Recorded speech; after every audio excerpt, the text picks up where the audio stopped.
Voilà. Bonjour, bonjour, bonjour, Limpoichou. Bonjour, bonsoir.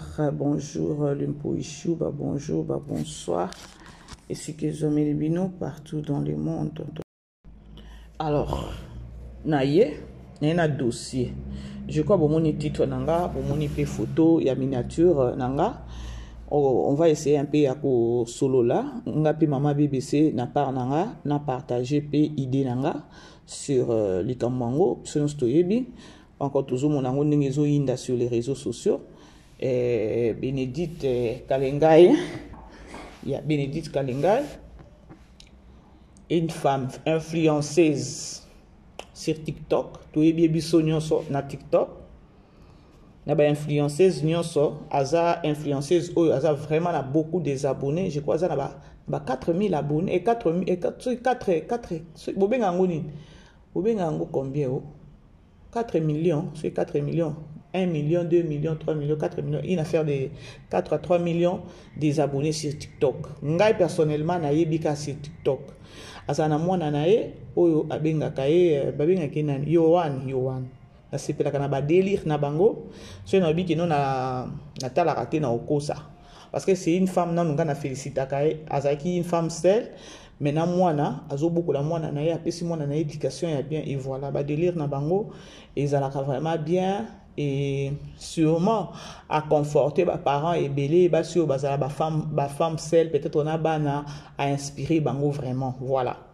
Alors problème est le problème est que notre bibiso nyon sezalaka awa ke no tangu pasteur Marcelo mama moi sina kufaki to monaki après quelques temps kaka boy réseaux sociaux et ningana qui soit disant que non eza Bénédicte ndazo zo place ou encore pasteur Marcelo azobala Bénédicte. Alors, Bénédicte n'a pas tellement Mbutu sur les réseaux sociaux, a gardé qui silence, abimate et loko mokote, abanaye toujours pour continuer à délire nae, ba vlog nae, na mwana nae, ka ninga salaka. Alors, n'a pas nae, alobaka koute loko mokote, nae na pasteur Marcelo, il y avait personne abima qui pour n'avoir démentir. Nandenge et sila bongo. Alors, aujourd'hui, c'est la toi, tu es comme mona, na ba week-end, quoi. Week-end après semaine car on a début à semaine tu es comme on a ba photo ba publier ba photo et voilà nga ko place à bosso na mona kezaki na page ou ya Facebook ou ya des comédiens something like that et après on a ba publication hindi na TikTok Facebook na ba réseaux sociaux presque tout YouTube ko lobate ba commencer les ba analyse ba émission et voilà nini likamboza que non notre sœur notre influenceuse la maman de Yohan a sali nini babalié ala kisi mobali azana ni mobali aza pasteur Odon de bobenge soki Odon wanga et nous allons na tiana no phone nanga na silence parce que phone beaucoup pe maté voilà na tiana na silence voilà c'est mieux comme ça bolimbisa la grande famille bolimbisa. Alors, lorsque quelqu'un a juste affiché photo, il y a mobile oyo affiança qui est bandeko et indi, c'est-à-dire que non, que vous allez influenceuse, il faut quoi assumer, hein? Franchement, hein? Que vous allez influenceuse, que vous allez star, maman, bandeko, à quoi bon, à quoi bon, que vous allez influenceuse, que vous allez star, maman. Bandeko, je vous dis, et kobima que mon baliazo a balayé, soi-disant pasteur a divorcé au moins 3 fois. C'est-à-dire que non, mais Bénédicte Kalengai a sa 4e femme, il y a pasteur. Maintenant, maman bébé, c'est nazo na TikTok, na YouTube, ba aussi il a une émission, ba tout bazo fingaye, ba tout bazo la kelaye mabe, ba tebele ba lobi mabe penza. Kitoko kutute vraiment na ebité nzamba pesa kaka Bénédicte ngo courage apc banner solide apc penza banner solide parce que non oh et lobi que non elle donc il fallait pas abala pasteur wana Odon vu que aza divorcé à basimisa tout il a commis 4e bandi konenti na part nanga mama BBC na simbi mutu na lobi ah Seigneur. Sur les réseaux sociaux, Batu bayaka bana makambo ko ba keno na libala nanga nazana ba problème, il y a des tiraillements, bitumba, mobali azobeta e ba matake kitaki. Tulubaka keno ndeko mwasi ndeko mobali. So moni keno ezo simbate. Oya okufa pamba. Longo na libala wana pozwa kimia na vinao. Sûrement mabale ebele to mona eyawa mobali azobetanga eboyeboy. La majorité aba analyse ezaka keno. So moni keno ezo simbate bazobeta yo. Au moins que nous que me mona diwa c'est mieux peut-être au longo na libala wana au vanda que au vanda na kati ya libala o bazo nyokola yo o ya kokufa peut-être otika bana na yo mutorbo ko bana arozala te. La majorité ya ba kawana tango yaka ba émission qui ndaka bongo. Mais ce qui est grave c'est que psycho problème avec loba ya koloba que non un serviteur de Dieu a bali 3 fois. Et 4e fois, Eza Nani, Eza Bénédicte. Maintenant, moi, je me demande, si quoi, na pasteur ou encore na papa na biso nani, Matou Samuel, Tolobani. Parfois, bande ko bomoni soki na likamba boye, bolobi bozwa Bible, bo fungola Bible. Bande ko, bomoni Bible wana, Eza couteau à des tranchants o. Eza couteau moko à des tranchants. C'est-à-dire que bino boko ya bo bana opesa ba référence il y a la parole de Dieu et mataki et kitaki. Ba fingi pasteur. Na ebité ce que ça ex na ende bazo bima pe bazo loba tozo ebate. Et je ne pense pas que non, vous êtes là. Voilà la grande famille Bolimbisa parce que appelle les contacts, voilà. L'impôt ichou, vous aimez beau partager, tout continuer dans le solo, dans le biso. Alors, tout le monde, parce que ça va ex, je sais pas trop. Tout le monde a ex babimi, ex babimi. Mais, moko tous à la bateau, la communauté. Moko tous à la bateau. Mon bali yango soi-disant pasteur, ozaki ninda komoko, bovandaki, na ebité ce vous avez fait des enfants, et ebikaka yo. Mais présentement là, au sobimo zakatianda kouanate. Maintenant, à quoi bon ce qui l'élo peut-être les pasteurs en question à s'engager dans mon sous peut-être ex obima les sous oya kubanda koloba. Je sais pas ce que ça va ex. Parce que dès nazo mona na ba TikTok sur Facebook on va ex ba komi ko bima, bana ba komi ko bima et matake kitaki ngezo lekelanga. Nga ezo lekelanga. Choix ezala ke non, mobali yango ce qui soit disant pasteur Azamabe. Quand vous avez soi-disant Bénédicte ya koloba que au vanda na libala wana te voilà. Bande ko yenda ok ko sibir peut-être na bino na yo pende ko moi sinde ko mobali to ko sibir te yemo ko da ok ko sibir siko ya biso passer ezanini. Ya biso passi ezanini ndelo ko ezolekelanga sur les réseaux sociaux. Ye Bénédicte tango aye ko exposer aye ko informer batu ke non mobile nanga ye bongo benge ke non ce qui a benge ne c'est meki national ce qui c'est meki national a publié kuna ya yebite ke non mobile yana aza divorcé à 2 à 3 femmes a yebite mais sûrement yebi est-ce que biso ou encore bino de boko ko informer ou encore tango a afficher mobile mbala moko eza ke non mobile ya mbala moko pou a pesi mbongo bien se présenter je ne pense pas. Bas 8 ans na bango peut-être ya fiançailles, peut-être bas 8 ans na bango ya koyebana, mobali peut expliquer pour mobali a convaincre Bénédicte, c'est-à-dire que non, Bénédicte peut azwa ki ton na ya kotala. Mais ce que biso communauté façon tozo bimela na likambu oyo. Na bangi mokili na bangi communauté. Ce qui peut Bénédicte ake na munoko ce qui ya ngando mais est-ce que nangana yo tokota na kati ya munoko ngando wana muto ke kokota na munoko ngando c'est Bénédicte muto ke kokota na munoko ngando eza Bénédicte so comment est-ce que muto abali bozui baner et komi tandi bo komi oh te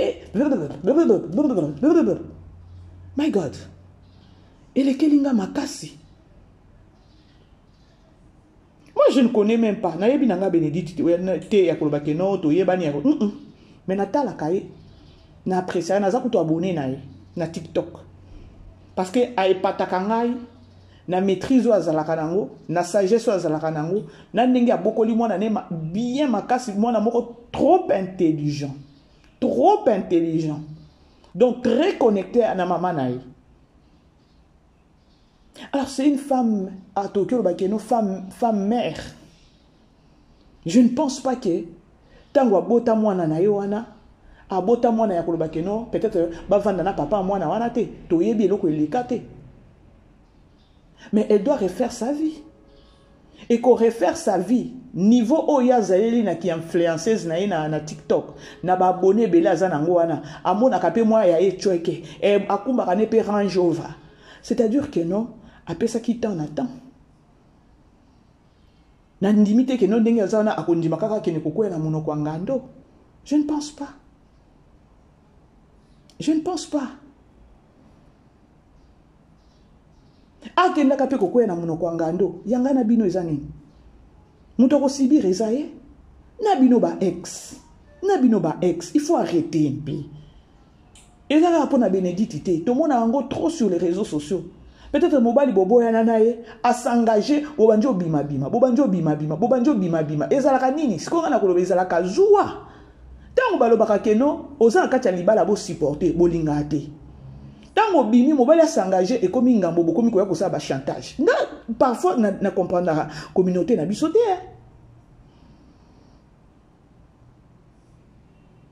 Pour nga na place à ex na bima na osele langote. Na kosala lango tata bo betinga ba injection ndenge tata bo bizwa mbongo bima na kozwa ba mbongo na bino na lié mais na obima te. Po bozaki na kati ya ndako wana. Soki mobali na bolinga kiye, peut-être na mabene na banini nyoso wana.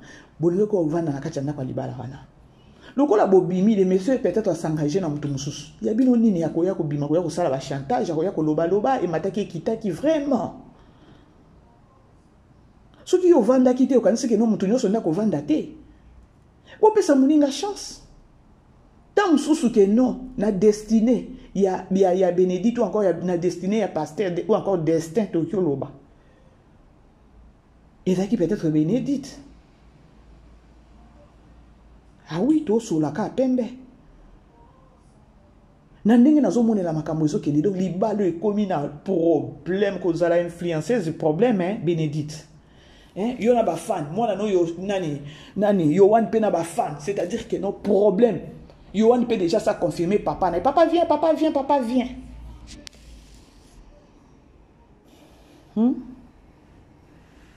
Moi nazo sepela na papa, moi na ça sepeli na papa. Moi nazo permettre na papa papa viens ou peut ça muninga chance. Ce qui bino ba ex bovanda ki wana te. Et si libo kyo ya ko ce qui a bali mobali ya bali bo banda ko bima ko nga eso pa bino franchement.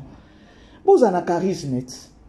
Ce mobali azaki mabe nyoso azaki nango yo au supporter ko vanda te obimaki. Pesa muninga chance peut-être na sima peut-être ce qui mobali pas un comportement mabe. Nzambe peut-être atindi Bénédicte pe akine ko changer. Pourquoi nyoso bolinga ko memango kaka na bolinga ko sala makambo nyoso ezaka face na difficile? Non. Peut-être yo zaki mieux placé peut-être ya ko changer peut-être pasteur en ce cas na bizaleli mabe. Yango tolobaka toujours, yango balobaka toujours que non mosali ya Nzambe tango zo bala. Ko bala pona sentiment te. Bandeko un serviteur de Dieu, ezala na côté servant de Dieu ou encore serviteur de Dieu. Lorsque ça na no célibataire, yo vi na mobimbo lobi ke no nga na osali la Nzambe nanga. Bandeko sambela Nzambe na yo, ya koloba ke no Seigneur, nga na ko salela yo. Ti suka ya bomo inanga na sa moi oyo. Soki oza servant de Dieu, Nzambe pesanga mobali oyo osala nini, a osunganga na ministère nanga. Aza mobali moko ya incompréhension te. Mais aza mobali moko boye oyo biso nyonso tokosala nini, tokosungana, tokosala nini, tokomema ikulusu na o. Nangambo pe ya serviteur de Dieu, osengi Nzambe, Seigneur. Pesanga mwasi oyo akosunga ministère nanga. La première année que Tokyo peut ça exemple net, il y a Pasteur Mike. Pasteur Mike, makambo déjà bizarre hein. Pasteur Odo azaka na poto, mais kitaki obala na Congo. Pasteur Mike azaka na kini, atiki kini wana ya kabakata. Ya ba momi na ba momi baza. Mais ki obala mwasi moko aux États-Unis. C'était quoi à la fin des comptes? Ya omona ngane singa ya pasteur Mike na luba na ngana ndenge ya mabete na obeta bordir te eze émission to sala ngana mona ke non pasteur Mike a sambela ka penza te pour na mariage na ye asalela ngoka juste na sentiment yango mona ba eza ba erreur rebelle ya ba pasteur mususu bandeko Un serviteur de Dieu. Basi a serviteur de Dieu. Tous on a ba église, tous on a ba comportement, ya basi a serviteur de Dieu. Vraiment, je vous dis, mais non. Mais non, oyo kana muteme zo suka yo ya maman pasteur.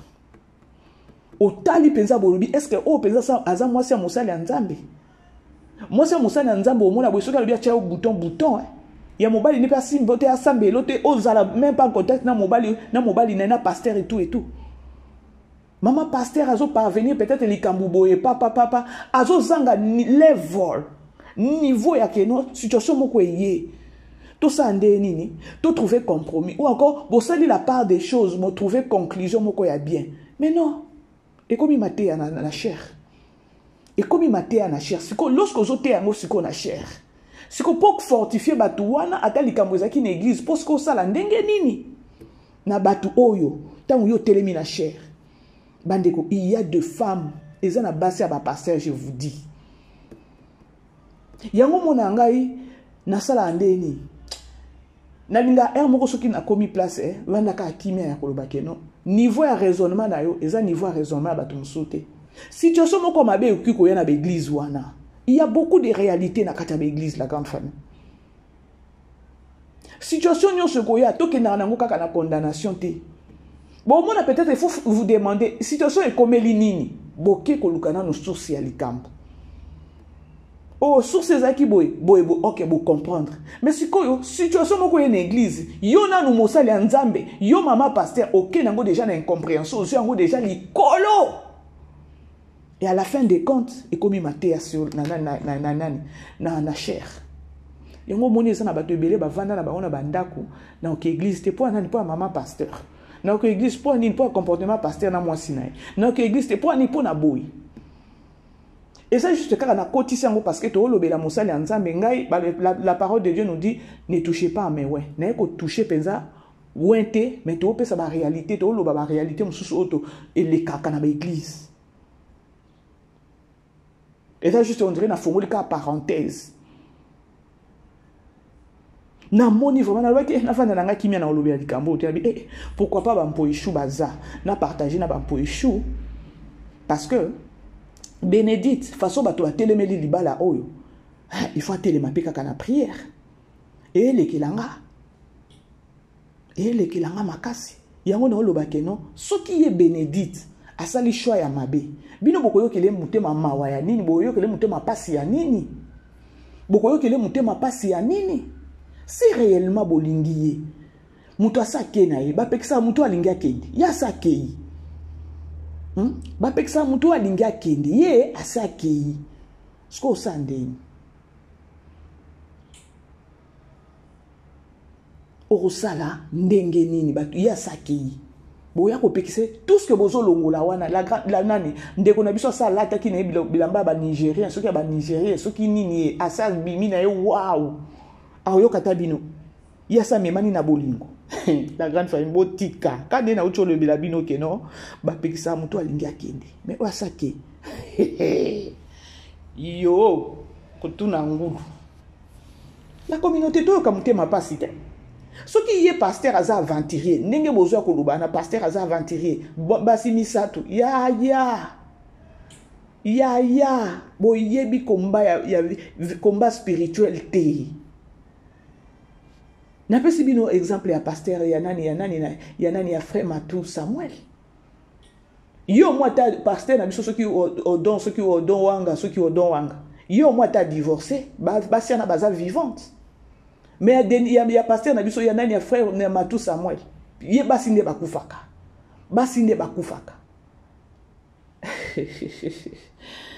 Franchement, ya mwana bala bandeko.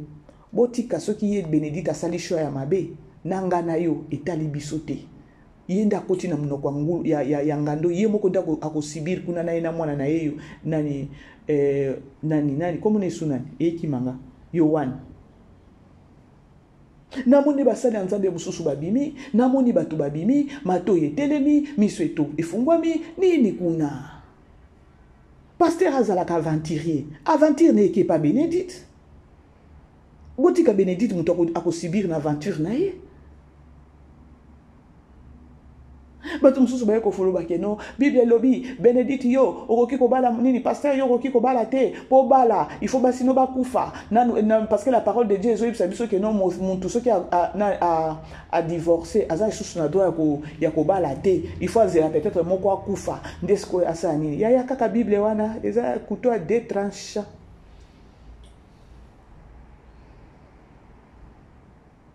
Nzambe pa okika boye pa na mawana nzambe avandi ke nzambe alobi obala nzambe akotala kutu akotala sous parole na ete nano oyo alobaki ke no boye bovandi ka boye na pasteur boye papa zo traverser ba moment boye papa prière message ebimi nzambe a recommandé o refaire vie na yo bala mwasi bosani yango na to silamaka natali vidéo moko boye na moni bazoloba totala na mo vidéo ensemble avec vous l'impochou. Bo aimez beau partager, j'espère que nos familles libo tabino pe boza awa bo aimez beau partager et ça vraiment biso bien makasi. Ndenge nini yoko konse bato na mabala na bango bibala bala ovandaka na mwasi moko te ndenge nini yoko konse bato na mabala na bango odo wanga mupagano kende kosala kindumba libanda odo wanga mupagano kende kosala kindumba libanda odo wanga mupagano kende kosala kindumba libanda odo wanga mupagano kende kosala kindumba libanda bibala bala ovandaka na mwasi moko te ndenge nini yoko konse bato na mabala na bango bibala bala ovandaka na mwasi moko te ndenge nini yoko konse bato na mabala na bango odo wanga mupagano kende kosala kindumba libanda odo wanga mupagano kende kosala kipite libanda odo wanga mupagano kende kosala kindumba libanda odo wanga mupagano kende kosala kipite libanda bakata koza mwana nzambe baza ba aveugle faux serviteur de Dieu bien mais yoke loko nzambe le pona ba serviteur de Dieu alléluia yoka dans 1 Timothée chapitre 3 dans lequel on a verset 2 à 5 et je vais lire au nom de Jésus-Christ.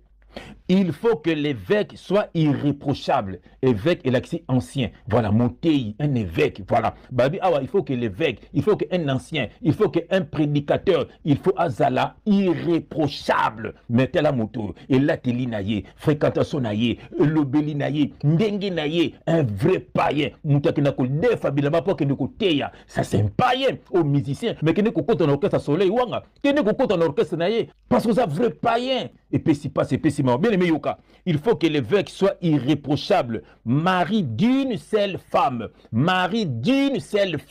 monsieur Odowanga, mari d'une seule femme, mais yo so tangi déjà, voilà, naba oyo balité, naba ozo bimana dans les seigneurs, voilà, ozo tangaka na misapi, un vrai païen, tu iras en enfer, fils du diable. Bien aimé, tout ça connaît verset nabiso. Il faut que l'évêque soit irréprochable, mari d'une seule femme, sobre, modéré, réglé dans sa conduite, voilà, hospitalier, propre à l'enseignement. Il faut qu'il ne soit ni adonné au vin, ni violent, mais intelligent, pacifique, désintéressé. Voilà, babi désintéressé. Babang sotali bango, balata kaloka ba misia mokili, donc batumoko charnel, ba vrai païen. Et puis si pas c'est pessimement. Bien aimé Yuka. Il faut qu'il dirige bien sa propre maison. Voilà. Il faut diriger bien Dakunayo. Mais yo, kakokabona mwasi. Pour Boswani, pour ceux qui nini, est-ce qu'a trompé yo? Et puis c'est passé, pessimement. Bien aimé Yoka. Il faut qu'il dirige bien sa propre maison et qu'il tienne ses enfants dans la soumission et dans une parfaite honnêteté. Car si quelqu'un ne sait pas diriger sa propre maison, comment prendra-t-il soin de l'église de Dieu? Ici, qu'on parle de l'église, parce que le bâtiment n'a binoté. Église est un peuple de Dieu. N'est-ce pas un peuple de Dieu? N'est-ce pas une église? Parce que Jésus-Christ viendra chercher son église. Ça veut dire, alors, on a peuple naïe, alors, on a ndakouté, et puis, si pas, c'est pessimawa. Alors, tata, oh, c'est belli. Bazan, pour nous, posa batu, pour nous, bimona, basa batu, baby, ça, qu'on dit, batu, bango, nyonso, ba divorcer, na ba divorcer. Alors ndenge nini bakozwa soin na bino bango moko bazokozwa soin na bango te bazokozwa soin ya basi na bango te bazokozwa soin ya bana na bango te ndenge nini bakozwa soin na bino. Sortez du milieu d'eux. Yesu alobaki sortez du milieu d'eux, séparez-vous, dit le Seigneur. Nzambe alobaki ba oya ye na ya satana différence ekozala tokotanga yango bien aimé. Nazali na Malachie chapitre 3. Pourquoi j'en parle? Odon Wanga, si c'est Odon Wanga, Odon El Wanga, Wanga, je sais pas. Odon El Wanga et sa nouvelle femme, Bénédicte Kalenga, on me dit que c'est la maman de Yohan, il semble que c'est quelqu'un qui a du succès sur TikTok. Je ne la connais pas, je ne la suis pas. Moi, je vous souhaite un bon mariage. En tout cas, que Dieu vous garde. Bobo Tabasi, Bobo Tamibali, longue vie au couple. En tout cas, longue vie au couple. Vivez heureux, bonheur, succès, longévité. En tout cas, je vous souhaite le bonheur du monde. Je ne suis pas là pour parler de ça. Je ne suis pas là. Alors, les téléspectateurs, c'est pourquoi j'en parle. Il me dit, mais à ça, divorce ça. Mais attendez, je ne suis pas de ceux qui estiment qu'on se marie pour rester idéalement, éternellement. Mais si ça ne tient pas, ça ne tient pas. Les gens sont morts dans vos églises à cause de cette histoire-là. Au Bali, Moubali, Abdobet à Moissi, Azako, Salabisala, Salazako, triché. Bon, les églises vous disent, ne divorcez pas, ne divorcez pas. Et les gens sont morts. Vous avez un mari violent qui tape les femmes. Vous savez, les maris qui tuent les femmes, qui font ceci. Il y en a. Mais on vous dit, non, pas de divorce. Non, non. Si vous sentez que ça ne va pas et que vous courez un danger, la vie, elle est courte. Ça ne sert à rien de rester dans un mariage toxique. Si ça ne va pas qu'il a divorcé et qu'après, il a décidé, le problème, il est où? Alors les téléspectateurs vont me dire, ah, mais si tu dis que c'est une vie privée. Donc, Bamakangwa Odon Wangae, asa lingi Bénédicte. Bénédicte a un Range Rover.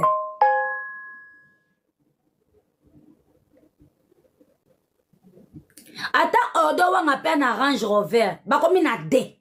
Ya Bénédicte, na ya Odon, et komi D. Donc, son bazaki na na voiture, moi, bakomi na D. Et komi passe. Et puis, excellent boka musanga. Soko zo lingo traumatisé moi na mbali wana pa komi na mwasi mususu. Yeba ke sora boy moi mwasi wana eke lelo. Mama, omoni lelo so lelo Odo wanga ke Bénédicte abi bon harcèlement leki mobile nanga ba benge ndumba mingi abala tona boye. Yo muto yo robeta lisolo Odo kolinga na yo te komi kutu kopese kanda. Arozongelo te.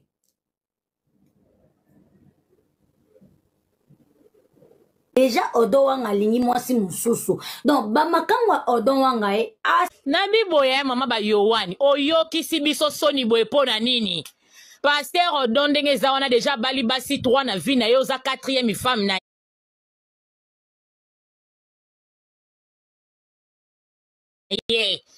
Pasteur Odo na sepeli na couple na bino te. Na se wapa vérité. Nga na sepeli nango te. Mobala zomona na swana kamingi na basi Bénédicte shwani ni osali boye. Mobala zomona na liaka mingi abeta basi mingi. Elo ni no na sepeli nango te. Na sepeli na Pasteur Odo te. Papa ni nozeli Yohani boye. Na sepeli te mobala zomona na liaka. Kocha na yo elle conforte na mutu te, ce n'est pas ta rivale ma chérie. Bois période de moroté, bois couleur moroté. Kocha na ote yaya, on est ba pima ya ba paparazzi. Elle conforte ko sala pe live justification te asim. Oya réseaux sociaux liboso. O sali visibilité koleka nini. Elle wanga. Poti, elle conforte le bas, mais arrêtez encore et pas le bas bongo. Venez, les filles, venez. Les filles, venez. On a le bas. Arrêtez de prendre mes vidéos pour me mélanger, pour me... T'es comme ça les côté, elle conforte, s'il te plaît. Je t'en supplie. Supporte. Allez-vous au premier rang, nous allons discuter. Ma chérie, tu fais comment quand tu sors avec ton pasteur et tu vas saluer sa femme? Bonjour, madame. Tu fais ça comment? Consciemment, au fond de toi, tu sais que tu sors avec ton pasteur. Mais tu as quand même ce culot d'aller dire bonjour maman. Bonjour madame. Maman, j'ai rêvé ceci, prie pour moi. En fait, il y a un côté, chère femme, chère jeune fille, que nous ne voyons pas toutes. C'est le spirituel. C'est qu'à chaque fois que vous posez des actes, le spirituel de vos actes vous rattrapera toujours. Maman, tu sors avec un serviteur de Dieu, marié. Un bon karma tout chaud va t'attendre. Mais le pire, c'est que c'est un karma sacerdotien.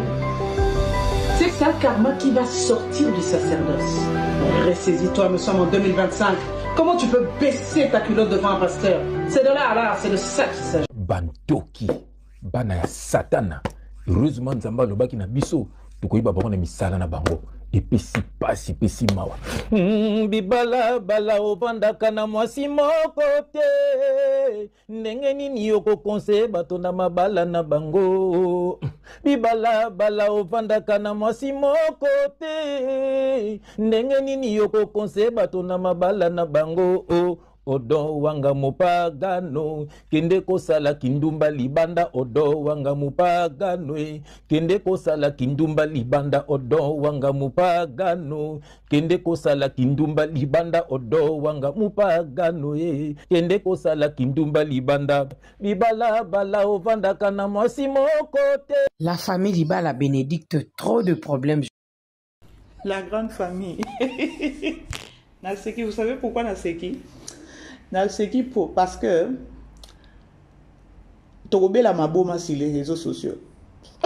Nzamba songa biso tokobela maboma. Ya biso nini nde loko ezolekelanga. Ya biso nini na likambo. Pasteur azalaka aventurier. Aventurier na ye pa na ngate. Ni epa na yo muto ozobele loba yo Bénédicte okovanda na libala wana te ina neze bele yo Bénédicte mutu mususu ya loba ke non Bénédicte ndenge eza wana eza libala te nano bali te c'est quoi les trucs eza juste fiançailles lobi na landa ki pe soki na epa nane epa ndeko mwasi moko azoloba ke non soki famille ya Bénédicte bango pe bazobima bazoloba il fait grave. Attendez, on a tué la bino de Boyoka. Ça fait très mal.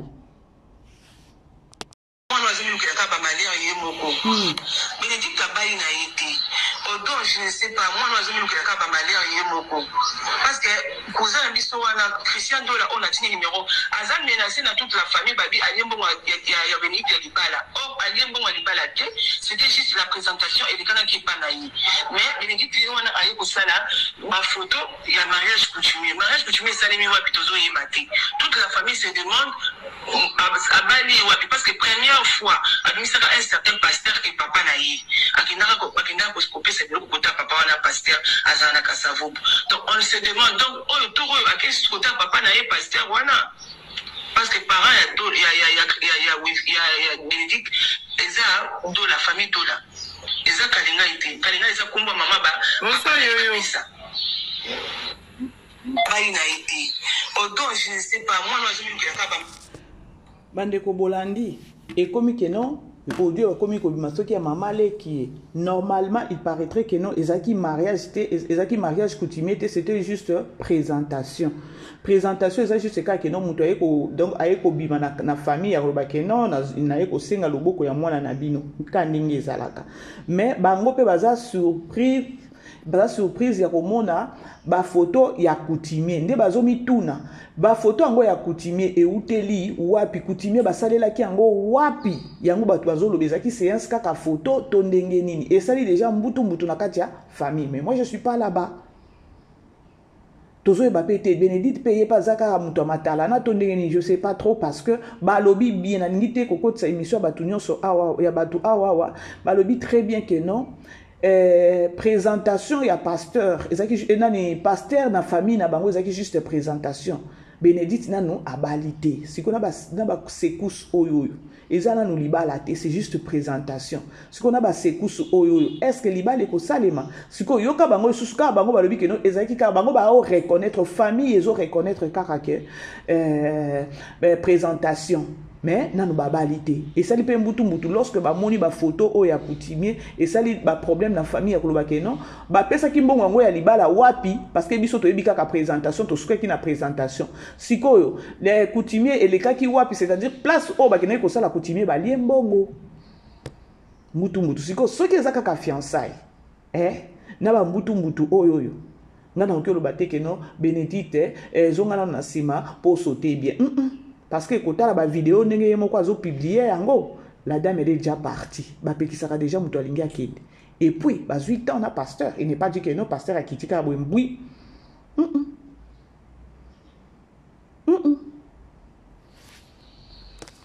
Alors, bref, pour nga maman, pour ngai, bampo ishu ngai, et ça juste kaka. Et bi bango eloko bazo sala. Bazo finga Bénédicte. Mama, songa nazo mituna na lobi, soki eza kaka fiançailles. Bénédicte, si you make it, a okoka ko continuer.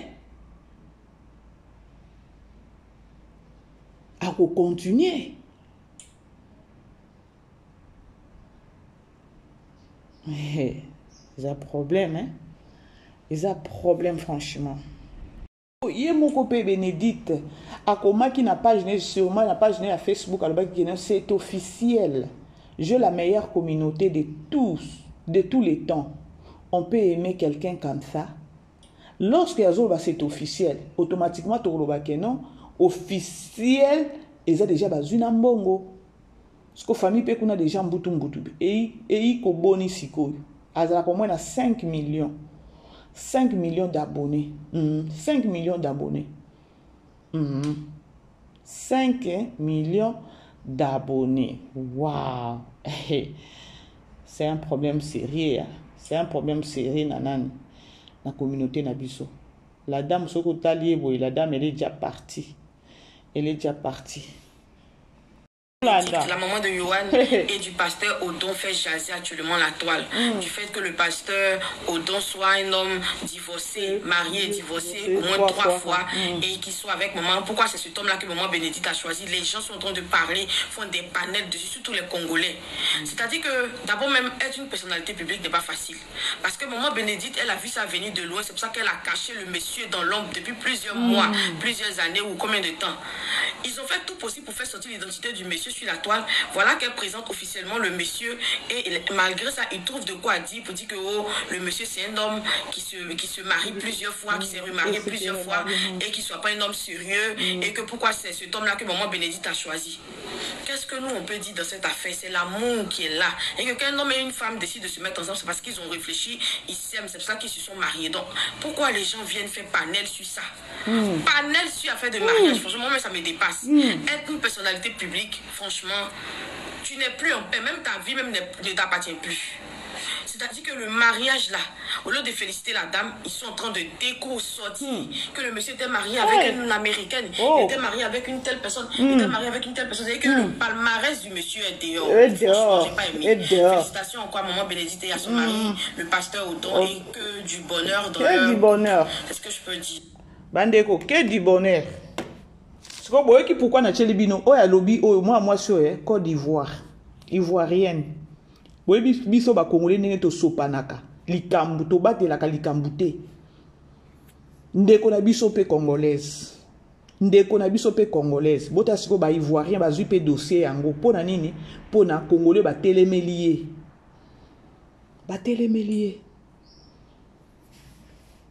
être star is a problème. Bénédicte a bomba na mobali na très longtemps. Atata boyana likambo ya Marcelo. Bomona kata doba kata IOA. Nde ba délire na lekaka siko ba vlog na mwana na leka lisusu. Nzoka yeba ki place à téléma. Bon bref, ce qui tokolinga to loba à la logique. Quand na loba ki déjà na bande na bike non. Ce qui a sali show ya mabe. Yenda kokutana na situation kuna bisote soki ako divorcer eza yenda ko divorcer soki ke no libala ngo eko indela nde kaka ye moko to pesa muninga chance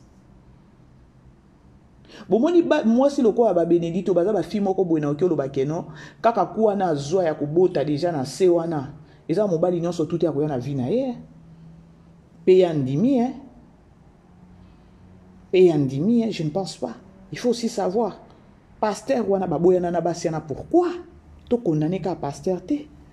Babitumba pe famille o mona pe keno yazo salela nzambe ozo mona kaka diable azo tindelo basi moko o ba ko perturber nani ministère na yo. O ba ko chao kimia te. Ah to lo ba kaka ba réalité o to yebaka. yango mona ba toujours que non un serviteur de Dieu ceux qui aussi dédié vie na yo na maboko ya Nzambe que yo ko sa ila Nzambe seko na seko luka pe molonga ni oya ko sungo na ministère ba pasteur bote melaka pe ba basi na bino ba comportement mabe na ba église tant to yaka na ba église ou bien tant bato bakina na ba église to yaka pona Nzambe wana on ne vient pas voir ou encore écouter ba sottise ba bêtise mususu o eza yango te. Ça c'est dû à ba comportement mususu na ba église bato bazo afficher ndozo mona kino ba passer baza tout temps ko mataka ba matisa bango na ba miniature soki ba eloko moko ekoza la keno eza ya muninga kuna pe ba lobi keno pasteur wana boye elataka ba pasteur parce que na minute to komaka ba pasteur mais exception ezalanga te. Exception zangate. Mais ba passer pe bo sunga pe ba peuple de Dieu. Bo sunga ba peuple de Dieu. Ba na Nzambe tant ba ka na l'église, ba ka na l'église kolukelunga Nzambe. Ba ka na l'église bazanga ba problème. Ba ka sous l'église te que non, peut-être que non, bino bandimi bino na bino boki ko beba ne voilà et non pas un pasteur ou encore maman pasteur a créé les mondimi problème. Ça sonne mal. Ça sonne mal. Maman pasteur aza mama oyo atabomaka moto. Okebite asengelo atabolimbi c'est pas Nzambe. Et non maman pasteur alelo apelise le moto akomina ko boudé. Justice ya Nzambe. Voilà, bref, bandeko. C'est grave hein. Ovana nanda ko kende église des problèmes. Ba bitumba pe toza nango il faut ko kende église. Il faut lukelongi ya Nzambe. Yango to senga ka Nzambe pesa biso makasi. Ba pasteur de lo ba komi ko finga mapwani pona ba pasteur mususu oyo bazala ka dignité. To ya pe ko loba makambo pasteur Odon ivinga na ebina pe pasteur ngo Odon te nele ko mona kaka ne ba afficher boy poto yebi Bénédicte na sima nango biso pe to yebi pasteur Odon. To yeba ki ete. Netinga na yeba ki nanga ete nga na yeba ki nanga Bénédicte. Na likambu munene boy to yebi pasteur Odon biso na mbangu na ba page na total. Ndenge to linga ki kongusa. Alors pour nanga na part nanga na olobaka ba bonne chance. Pasteur Odon ayebi assurance oya pesa ki Bénédicte et Bénédicte andima ki assurance wana. C'est-à-dire que non nous là la communauté to raisonner bongo ya koloba que non les pasteurs en question obino bozo ba que non abala 3 fois mais à convaincre Bénédicte et Bénédicte toki ko boa kele mabanga toki obambe mabanga te po ata mabe ko zala yenda ko subir biso te. Avançons. Voilà Bampoïchou, je vous aime famille Libo Tapé, je vous aime beaucoup. Beau aimer, beau partager, beau tika ba publicité et si la nyonso et ça vraiment biso bien makasi mingi. Bandeko bo continuer toujours na ko s'abonner famille Libo Tabo s'abonner Bampoïchou, essayer de partager ma vidéo tout ça là. Mikolo, je vais travailler aussi beaucoup sur notre chaîne de chez Mpoïchou parce que na moni I don't know. Natalaki ke non na okokanga mon côté mais les choix mais naza na choix te je pas les choix. Il faut na travailler kaka. Alors c'est au moins ça na komi na suka ya émission nanga soki na betisi bato libaku bolimbisanga na tushaka nanga personnalité ya basali Nzambe te na ndenge ya mabe mais tolobaka o tozomona de bouche à l'oreille peut-être ba kipe koyoka misusu pe ba changer parce que bana Nzambe tango bakinaka na église peut-être couple pastoral et comme ba père et comme ba parent na bango alors bo lukela ka pe bandimi ba problème te pour ça ba tumoko il faut bo makande moto et ça bien. Alors je vous aime bien, aimez la vidéo, beau partager. Tokutani prochainement. Bisous, ciao.